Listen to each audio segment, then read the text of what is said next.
está aqui a maior importância da Bíblia Sagrada. É na cruz que está ali alicerçado toda a fé cristã. A saber, meus amados irmãos, a cruz, ela está ali propagando, divulgando o nome de mais importância na Bíblia Sagrada, a saber, o nome do Senhor e Salvador Jesus.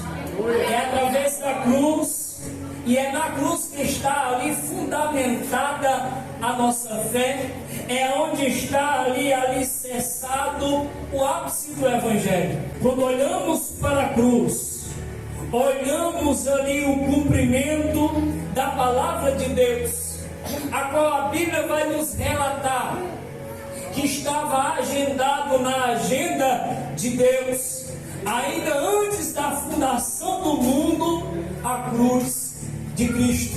Quando olhamos para o livro histórico do Novo Testamento, em Atos dos Apóstolos, no capítulo de número 2, no versículo de número 23, nós vemos ali a presciência de Deus acerca da cruz de Cristo. Quando olhamos para o primeiro livro de Pedro, no capítulo de número 2, no versículo de número 18, 19, 20 e 21, nós vemos ali o Espírito Santo de Deus liberando para Pedro, dizendo para ele que a cruz de Cristo já estava escrita, verbalizada na agenda de Deus. Quando olhamos para o evangelista João, escrevendo o livro das revelações, no capítulo de número 3, lá de Apocalipse, no versículo de número 8, nós vemos João, inspirado pelo Espírito Santo de Deus, relatando e deixando bem claro que a cruz de Cristo já estava incrustada no coração de Deus. O cordeiro já estava morto, embrulhado, ainda antes da fundação do mundo. Como lemos a palavra de Deus no livro de Gênesis, no capítulo de número 3, no versículo de número 15, nós vemos Deus ministrando a cruz, dizendo que nasceria da semente da mulher aquele que pisaria na cabeça da serpente. A Bíblia fala, meus amados irmãos, que ainda antes de Jesus nascer, ele já tinha uma história sendo contada. Entenda muito bem que ainda antes de Jesus chegar no mundo, já estavam relatando da sua história. A sua vida, a sua história já está sendo escrita, ou melhor, já foi escrita pelo dedo de Deus. Porque ninguém pode mudar o que foi escrito para mim e para você. Ninguém pode alterar aquilo que Deus escreveu em meu e em teu favor.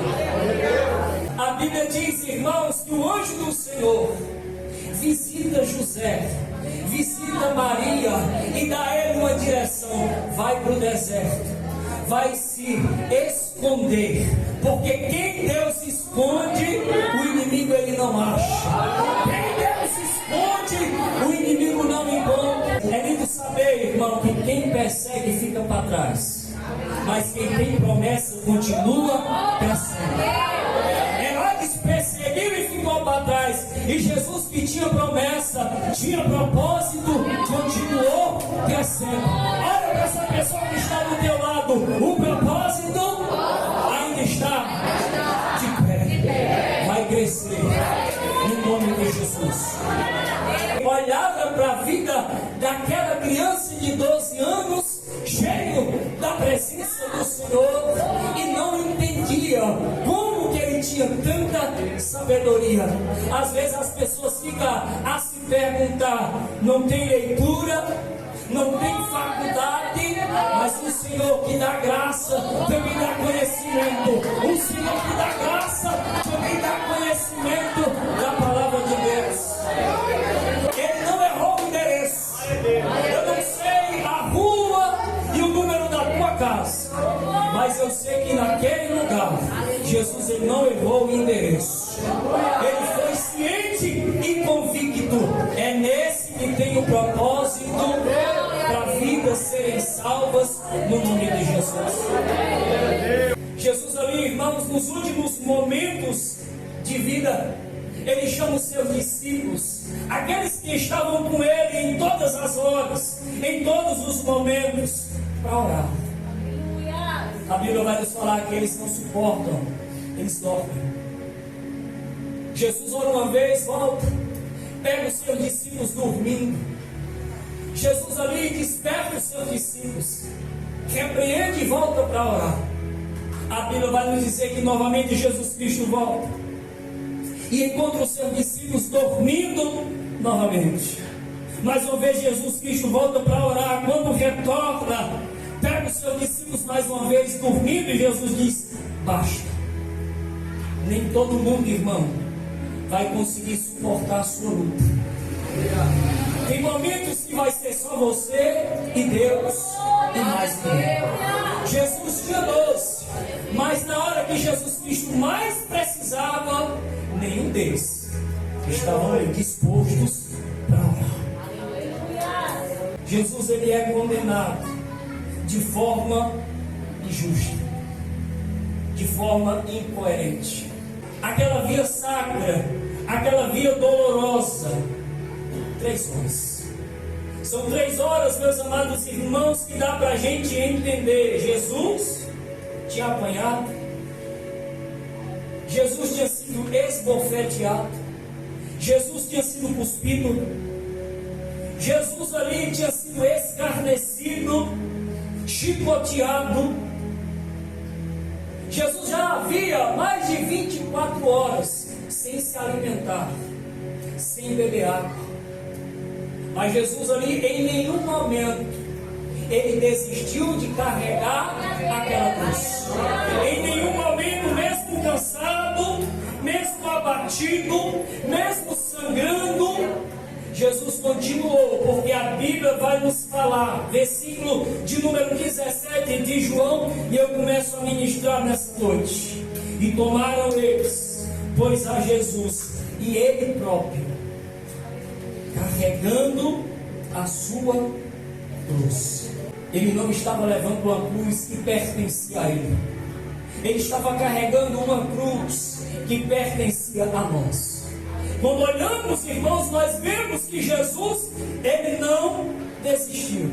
Alguém chega para Pilatos e diz: Pilatos, qual é a culpa de Jesus? O que é que nós vamos colocar nessa placa para dizer a sentença e o porquê que ele está sendo crucificado? Escreve aí: Jesus Nazareno, o rei dos judeus. O ladrão da direita, ele tem o privilégio de enxergar e entender que Jesus Cristo era rei. Ele olha para Jesus e começa a entender: se é rei, tem reinado. Ele olha para Jesus: Senhor, lembra de mim quando chegares no teu reino. Muitas pessoas, irmãos, olhavam para a placa de Jesus e tentavam entender: de um lado tem ladrão, do outro também, mas esse aqui é rei, esse aqui tem reinado. Todos que entravam naquela cidade enxergavam o que estava escrito. O que está escrito na cruz, ninguém pode mudar. O que está escrito na cruz de Cristo, ninguém pode mudar. Talvez alguém olhe para você e diz: é ex-prostituta. Mas olha para a cruz de Cristo e diz: era. É filho de Deus. Porque foi escrito na cruz do Calvário, porque o Senhor Jesus tomou para si o meu e o teu pecado. O que estava escrito como acusação da nossa vida, Jesus tomou para si. Era, não é mais. Foi, não é mais. A palavra que Deus escreveu em prol da sua sua vida, em prol da sua casa, em prol da sua família. Quer o inimigo ou não queira, está escrito e ninguém pode apagar. Meu Deus. Ele olha para Jesus e diz: tu é rei. Jesus olha para Pilatos e diz: tu o dizes, não eu. Porque quem é, irmão, não precisa dizer que é. Quem tem, não precisa dizer que tem. Porque quando você chega em qualquer lugar, não precisa dizer que você é ou que você tem. Todo mundo vê que você é e que você tem. Você é homem de Deus, você é mulher de Deus, você é escolhido por Deus. Não é os outros que estão dizendo, é Deus que sabe que você é. Ninguém vai distorcer, ninguém vai alterar, ninguém vai modificar o que já está escrito na cruz de Cristo. Olhamos para o mundo e nós vemos pessoas querendo modificar a palavra de Deus, para tentar enquadrar pessoas naquilo que Deus já disse. O céu não é de qualquer jeito que a gente habita, tem que estar no padrão, tem que estar enquadrado. É na madureira, não, tem que estar enquadrado na palavra de Deus. Porque o que está escrito na cruz, ninguém pode mudar. O que está escrito pelo dedo de Deus, ninguém pode mudar. Porque esta cruz não foi escrita com caneta, não foi escrita pelo lápis, mas foi escrita pelo sangue precioso do Senhor Jesus. Foi preço de sangue, foi preço de sangue. Ele veio para pagar essa dívida. A Bíblia fala que quando Jesus vai expirar, vai entregar o seu espírito a Deus, ele diz: tetelestai, que significa está pago. Está pago. Todas as vezes que o inimigo quiser esfregar na tua cara o teu pecado, você olha para ele e esfrega na cara dele a cruz de Cristo, dizendo para ele: está pago, está pago, está pago. Olha para essa pessoa e diz para ela: já foi pago o teu pecado na cruz de Cristo. É esse Jesus, irmão, que pagou essa dívida impagável. Uma dívida impagável, veja bem. Ele pagou por amor da sua vida. Não foi os pregos, não foi a traição de Judas. O que estava segurando Jesus naquela cruz, irmão, era simplesmente o amor. A Bíblia vai nos falar em João capítulo 3, versículo de número 16, um versículo mais do que é conhecido. Porque Deus amou o mundo de tal maneira que deu seu Filho unigênito, para que todo aquele que nele crê não pereça, mas tenha vida eterna. O que estava segurando Jesus naquela cruz era o amor. Romanos capítulo de número 5, versículo de número 8. Deus prova o seu amor para conosco. Ainda antes nós pecadores, Ele estava provando que nos ama. O motivo pelo qual, irmãos, Jesus Cristo ele não desistiu foi por causa de você. Foi por amar a sua vida. Deixa eu te dizer uma coisa nessa noite. O diabo, ele te odeia. Ele tem raiva de você. Ele quer ver o seu fim. Ele não quer ver a sua história sendo completada.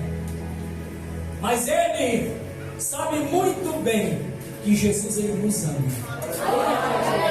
Nos ama.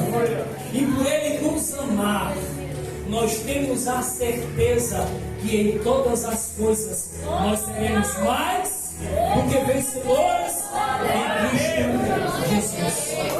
Aplauda o Senhor Jesus, irmão.